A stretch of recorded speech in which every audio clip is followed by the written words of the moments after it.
Hola, qué gusto saludarte y saber que nos visitas. Hoy vamos a ver la Revolución Mexicana. Recordemos que a inicios del siglo XX, la administración de Porfirio Díaz presentaba un crecimiento económico, donde los de la élite eran los más beneficiados y la mayoría de la población en el país vivía con pobreza, hambre y autoritarismo. Además, se enfrentó a crisis sociales como las huelgas de Cananea y Río Blanco, que reflejaron la explotación laboral y las malas condiciones de trabajo. Cuando Porfirio Díaz en una entrevista dijo que al término de su mandato no se reelegiría, muchos vieron la oportunidad y esperanza de poder cambiar el rumbo del país, y eso no era para menos. Entonces los opositores al gobierno, como Francisco y Madero, se entusiasmaron, empezándose a organizar para derrocar la dictadura de Porfirio Díaz, y poco a poco fueron ganando fuerza. Eso dado a que estaban cansados de su largo mandato, agitándose así el ambiente político y social, preparando el terreno para futuros movimientos en contra de Porfirio Díaz, por lo que Francisco y Madero, emocionado, recorrió México con el objetivo de formar un partido político y competir en las elecciones presidenciales. Pero Porfirio Díaz nuevamente decidió mantenerse en el poder, lanzando su candidatura una vez más. En medio de la lucha política, Francisco y Madero fue arrestado en San Luis Potosí, acusado de sedición, como si lo que estuviera haciendo fuera un acto rebelde en contra del gobierno. Mientras Francisco y Madero se encontraba en la cárcel, se realizaron las elecciones, ratificándose una vez más el mandato de Porfirio Díaz, dejando ver la falta de democracia que existía en el periodo en el país. Madero, con la ayuda de los ferrocarrileros y del doctor Rafael Cepeda, logró escapar de la cárcel en San Luis Potosí en la madrugada del 6 de octubre de 1910, refugiándose en los Estados Unidos. El 6 de octubre se lanzó el Plan de San Luis desde San Antonio, Texas, aunque está fechado con el 5 de octubre de 1910, que fue el último día en que Francisco y Madero se encontraba en la cárcel, donde este documento decía que se desconocían las elecciones presidenciales de Porfirio Díaz, con la finalidad de motivar al pueblo mexicano a levantarse en armas en contra de Porfirio Díaz el 20 de noviembre de ese mismo año. Este importante conflicto revolucionario dio inicio en el norte del país y pronto se extendió por todo México. Los insurgentes tomaron la ciudad Juárez, una victoria clave que llevó a Porfirio Díaz a renunciar y que firmara un pacto con Francisco y Madero, exiliándose en Francia. Tras su salida, Francisco León de la Barra asumió como presidente interino con la finalidad de encaminar el país hacia unas nuevas elecciones. El 6 de noviembre de 1911, Francisco y Madero fue electo presidente de México. Después de la Revolución Mexicana, un movimiento que había comenzado para luchar en contra de la dictadura de Porfirio Díaz. Su gobierno fue democrático y estaba preocupado para mejorar las condiciones del pueblo. Él había prometido realizar cambios importantes en el país. Sin embargo, no lograba hacer el cambio social, por lo que pronto se vio envuelto en serios problemas, ya que líderes revolucionarios como el campesino Emiliano Zapata, quien exigía una reforma agraria que favoreciera a los campesinos, y Pascual Orozco, donde sus demandas eran mejorar los derechos de los trabajadores y las clases más desfavorecidas. Entonces se rebelaron en su contra porque sentían que él no estaba cumpliendo, por lo que el gobierno de Madero enfrentó divisiones internas y luchas entre los mismos líderes. Para el año de 1913, México vivió uno de los episodios más oscuros de su historia.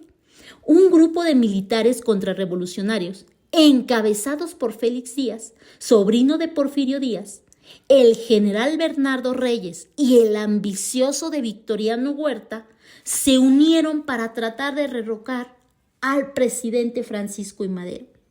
Entonces se dio un golpe de Estado y este es conocido como la Decena Trágica, culminando con el derrocamiento de Madero y su asesinato, siendo esto una tragedia nacional. La traición y la violencia marcaron este capítulo oscuro que ocasionó el fin del mandato de Madero y el inicio de una nueva etapa de inestabilidad política en México. Victoriano Huerta inicialmente se presentó como leal a Francisco I. Madero, disimulando sus intenciones con el objeto de apoyar a Félix Díaz. Traicionó al gobierno y se unió a los golpistas.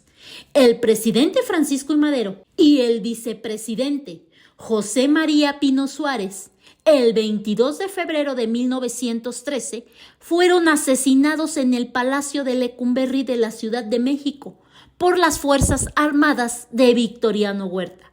Esto a pesar de que varios ministros de otros países solicitaron que el mandatario no fuera fusilado.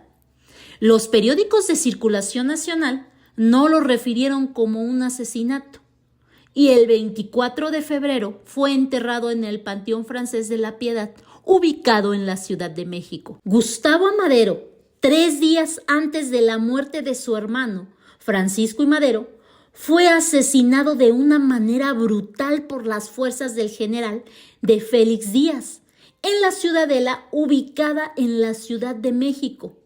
Huerta asumió la presidencia, pero su gobierno fue rechazado por Venustiano Carranza, Francisco Villa, entre otros líderes revolucionarios.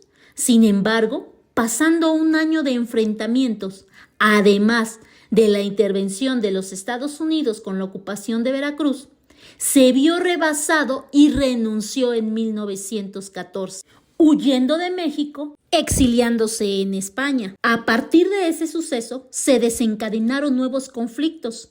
Venustiano Carranza, uno de los líderes más importantes de la Revolución Mexicana, había proclamado el Plan de Guadalupe para oponerse al gobierno de Victoriano Huerta.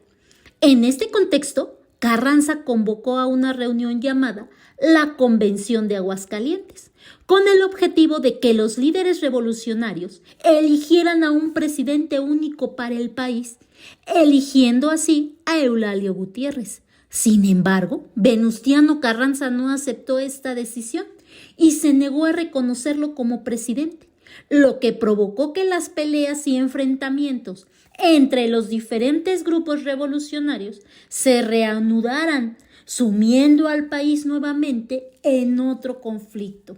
Después de derrocar a la convención, los constitucionalistas pudieron iniciar trabajos para la redacción de una nueva constitución y llevar a Venustiano Carranza a la presidencia en el año de 1917. Pero la lucha entre los diferentes grupos revolucionarios de México continuó durante varios años. En medio de este conflicto, varios de los principales líderes fueron asesinados, como son los casos de Emiliano Zapata, que fue muerto en el año de 1919, Venustiano Carranza en 1920, Francisco Villa en 1923 y Álvaro Obregón en el año de 1928. Estos asesinatos reflejan cómo la violencia y las divisiones políticas siguieron aún marcando la historia de México después de la Revolución. Para el 1 de diciembre de 1920, Álvaro Obregón asumió la presidencia de México, siendo este el fin de largos años de lucha y conflicto de la Revolución Mexicana. Su llegada al poder representó la primera presidencia estable en mucho tiempo, ya que México estaba sumido con periodos gubernamentales muy inestables, teniendo muchos enfrentamientos y cambios entre las fracciones. Sin embargo, con Obregón al mando comenzó una nueva etapa de mayor estabilidad en el país. Aunque cabe mencionar que de acuerdo a diversas fuentes, no se tiene claro cuándo concluyó la Revolución Mexicana, ya que como este fue un proceso muy largo y complicado, algunos mencionan que esto fue el 5 de febrero de 1917, cuando se proclamó la Constitución mexicana, que fue uno de los logros más grandes de la Revolución.